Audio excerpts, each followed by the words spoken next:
Hi, this is Mikel Weisser. I'm the political director of Safer Arizona. We're the guys working on making marijuana legal. And right now I'm here to give you a table reading. See, this is a table of this document. It's the current draft of MPP's ballot proposal to legalize marijuana in the state of Arizona. Now, we didn't write this, but we do have opinions. We have a couple of lawyers who have helped us keep up to date on what's going on. I've been using this copy to make readings and presentations around the state, including down in Tucson and out in Prescott. So far, these have been shown to Marijuana Farmers Market, the leadership of NORML, state NORML meeting, PCC, which is the Phoenix Cannabis Coalition, and last night we even got it to ASU, where the Students for Sensible Drug Policy got to comment and weigh in. We want you to have a chance to weigh in and comment on this too. Of course, you can follow us on Facebook, or you can email us specific questions or concerns at legalize@safearizona.com. That's legalize@safearizona.com. So, let's do the reading. I got you a copy, and see, it's listed that I'm talking to you guys. I got me a copy, so here we go. One of the first things to keep in mind is that the philosophy of this document does include home grow rights or personal cultivation rights. In the opening section, it's called the findings, where they talk about the philosophy of the bill, it reads, and I explicitly state, individuals will possess the right to produce a limited amount of marijuana for personal use. This is a real breakthrough. This is actually like one of the key 3 issues that we at Safer Arizona had committed to making sure we had action on as we went forward in negotiating for the public's concerns in the drafting of this language.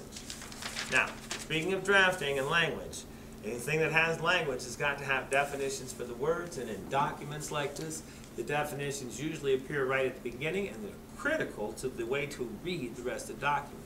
This is pretty important in this case because if you'll notice, where it talks about department, it defines the department as the Department of Gaming. That's right, Department of Gaming. And I know that you can see right away that's going to be a compromise or conflict for the existing dispensary industry, because the existing dispensary industry is regulated by the Department of Health. The Department of Health running the dispensaries for the medical end, you're going to have all new licenses for anybody that wants to have adult use dispensaries. This is problematic not just for the dispensaries, but also for anybody else who wants to get into the market. It's going to take years for them to get up and running. Meanwhile, the medical marijuana dispensaries will eventually have to have separate licenses and separate even locations in some cases, so they can clarify between the medical and the adult use. I'm expecting that in the long run, this designation will change, or there'll be some really good reason that they keep it so. Next thing that's real important in the definitions is, what is marijuana anyway? Well, in this case, marijuana is defined by what it is not. Among the things it's not industrial hemp. Industrial hemp is any plant of the genus Cannabis that has less than 0.3% of THC per dry weight.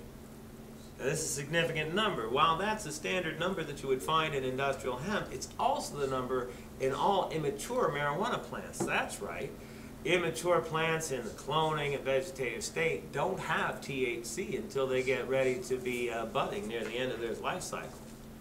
So, if this is true, then that means that individuals who want to cultivate at home will be able to have some vegetation that's in the clone stage and some vegetation in the vegetative stage, and not have it count against their plant count of 6 individual plants, 12 per household. We'll get to that later. Next thing we want you to understand, turning our pages, marijuana is not all sorts of things that we don't want it to be. It's not the dry ingredients of any other product that's made into edibles, concentrates, preparations. So no, the 3 pounds of flour that were in that brownie you ate are not going to count against the 1 gram of marijuana that you had. Furthermore, paraphernalia, or what's now being termed marijuana accessories, are no longer going to be individual felony arrests. For example, this can 1, 2, 3 felonies? I don't think so. Oh, it's only one piece of marijuana in there. So from now on, we won't have that problem. Next, there will be opportunities for small businesses to get into the market. They will be established and regulated. Of course, you could expect that. This is actually a very good idea, so you don't have somebody selling oregano or using battery acid as a solvent. The restrictions on how businesses will operate are not going to be allowed to be what's called unreasonably impracticable, meaning you won't be able to set up something that prevents people from being able to operate. They won't be able to require a unicorn on premises. Those guys are hard to find, or so I hear. Now, there are still some limitations. As you could expect, anything that involves laws, there are still some things you will not be allowed to do with marijuana. Among them, you will not be allowed to operate a motor vehicle. That's something on the road, something in the air, something in the water. You will not be, in fact, allowed to consume marijuana in the passenger compartment of a vehicle unless it happens to also be the living quarters of that vehicle, such as an RV or a bus or something like that. You won't be allowed to provide marijuana to somebody under age 21. You won't be allowed to have marijuana in a correctional facility or in a school, though we're calling for this language being a bit more explicit and protecting those at colleges, universities, and other adult learning facilities from these same rules.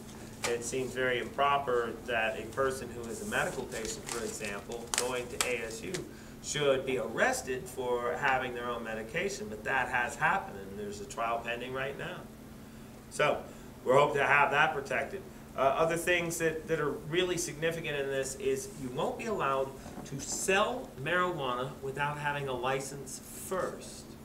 Buy marijuana for sale without having a license. Now, this is phrased this way because it means that they want you to be able to buy and sell marijuana. They want you to have a license. There's a licensing structure that shows up here later. There are some things that aren't so good. Landlords and businesses will still be allowed to discriminate, say no marijuana on premises, no marijuana in my workplace. They'll even be able, if they should so choose, to have you drug tested before you're allowed to work in a facility.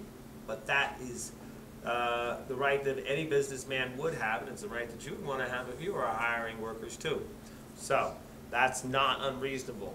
We're calling that anything that prohibits somebody from occupying apartments due to marijuana use, that it be explicitly stated in the lease. Very important to keep in mind, this bill, this ballot measure, does not affect the existing AMMA, so it's protected. There's no direct implications on the AMMA in this bill. There are other things that are worth noting. As I mentioned earlier, the legal age will be 21. It won't be 18. There will be a requirement for med testing. There'll be a requirement for med labeling.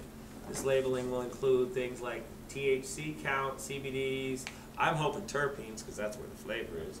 But also things like solvents in the extraction process or any other pollutants that might have been involved in the marijuana, because this is supposed to be a healthy product. We don't want to have legalization lead to bad business practices.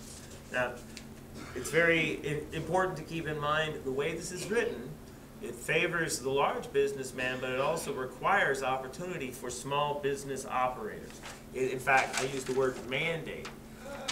One of the things that is mandated is that there will be a separate class of limited grow licenses at reduced rates, no greater than 1/3 of the rates for unlimited grow. Later on, it shows us that the rates for to be an unlimited cultivator is $30,000. That's your initial fee. The renewal fee is quite a bit less than that. But that means that a limited license would be no more than $10,000. Of course, if you ended up as a patient and you could have all the clones you needed and all the vegetative state that you needed and still 12 plants, if you really want more than that, of course you ought to get a license. Good God. Kind of a farmer, aren't you? So, Small businesses does have an opportunity, these limited licenses that I was referring to, and so that means that there's a separate route for the average individual to get into the market. Also of note, unlike the current dispensaries, consumer privacy. All you'll have to do, as in when you buy liquor, is show that you're over 21. They won't be taking a medical card, they won't be writing down information. Next, you've got to keep in mind, zoning is still going to be a problem. Cities will still operate with some sorts of jurisdiction. In fact, we're calling for a scale back of the power that this document would propose to give cities when it comes to controlling your marijuana use.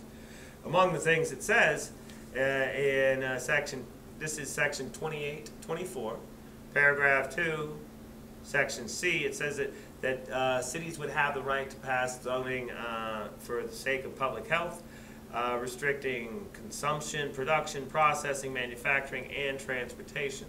We're calling for the insertion of the word public when it comes to transportation, and getting, when it comes to the word consumption, as in public consumption, marijuana out on display, and removing the word transportation altogether. Imagine how difficult the maze would be to drive around the community if there was some places where you could drive with marijuana and some places where you could not. Next, as this document currently stands, because of the switch to the Department of Gaming, no new licenses would be issued until 2019. We say that that's a deal breaker, and that's got to come off the table. People who are willing to invest in this industry need to be able to get a return on their investment, and helping fund the ballot measure is a way of investing. These guys should be able to start their businesses if that's the law of the land. Next, when it comes to influence of organized crime, and I wanted to specify that that's probably one of the reasons we're looking at the Department of Gaming, because there is some explicit language about people getting licenses who have had felonies. In this case, you must have had at least 5 years past since your last felony conviction. Now, also I note that there's a business access option, and it says that they won't give monopolies to one license holder on different aspects of production. So if somebody else is vying for a license and you already are the cultivator, you won't be able to get the license as the retailer or the doing production with it. That way it's a competitive market and little guys have a chance to get into the field. This is important because I want you to notice this fee schedule. In the typed section is a fee schedule for the unlimited operations. The handwritten is a math of 1/3 of those, or approximately 1/3. So you have licensing for cultivation, for retailing, for production, for distribution, and for testing facility. This way you'll have, like I said, testing is going to be mandatory, and these licenses will be issued across the state.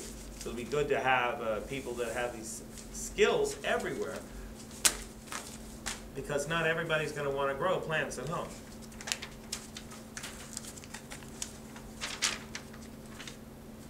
Some basic things about how the marijuana establishments, that's any distributor, cultivator, producer, or retailer of marijuana, or testing facilities. So any of those 5 types of businesses will have certain ways that they'll be required to operate. These restrictions are a little bit more cooperative than the restrictions that you would find in the MMA. For example, you still have to have every entrance secured. You have to secure the inventory during and at the end of business. You have to have some sort of video security system set up on it. You have to be sure that you're not selling marijuana to anyone under 21. But when it comes to outdoor grow operations, the fence is now only required to be 8 foot tall, and that makes a real difference when it comes to having marijuana grow in an HOA. So that means that regular citizens will be able to produce their own medication at home without annoying their neighbors by having visible marijuana, and without annoying their HOA association by having a 10 foot tall fence, which is out of code. Next, basically it's saying that marijuana, you'll be able to grow it as long as it's not visible from a public place without the use of binoculars, aircraft, or optical aids. So that means that if you're growing marijuana in your backyard and somebody can't see it from the highway, you're allowed to grow it, especially if you're out in the country.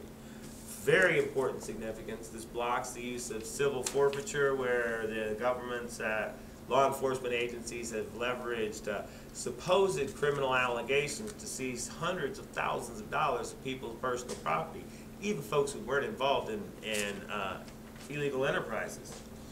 Next, I have a real breakthrough here.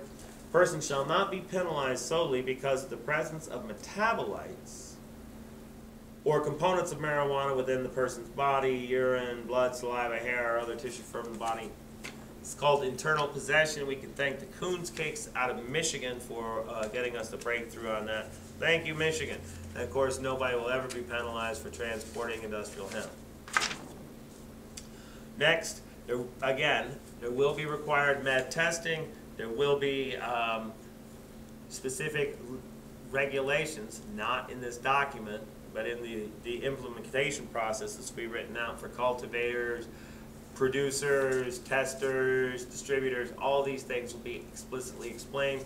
And if you buy the unlimited license fee, you'll be able to transport thousands of pounds at a time, as long as you're following other compliance issues. Now, there is a section for the anti-marijuana crowd to make them feel better that we are taking a very serious stance on trying to prevent people from being arrested for distributing marijuana to people under age 21. So there is a explicit and lengthy discussion of how to prevent that. Do rest assured that there is no jail time or prison time mandated for anyone under 21 when they're caught smoking or possessing marijuana. Now, what is worth noting about jail time, etc., is this penalties section, because there is potential for punishment nonetheless. And in fact, we're asking for more explicit language than is currently here. Here's why.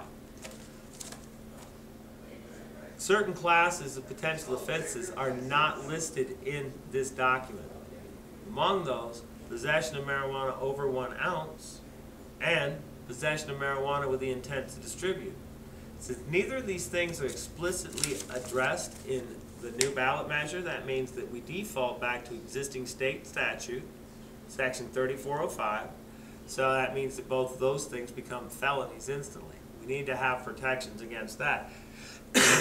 Everything that's listed here is a petty offense or a misdemeanor, with the exception of being caught manufacturing marijuana concentrates with solvents, well, by chemical extraction.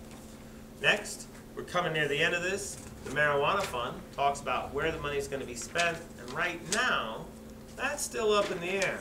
Notice it says that so much is going to go to the Department of Education. How much? XX much. That's twice as much as X, y'all. It also says that XX amount is going to go to and we'd like to see the end of that sentence. In fact, Safe Arizona is recommending that when it comes to that sentence, we send some of the money to law enforcement because they won't be making so much off of arresting innocent people who just happen to be smoking marijuana. And also, I'd like to see some go to the Department of Public Health because we want this in the Department of Public Health.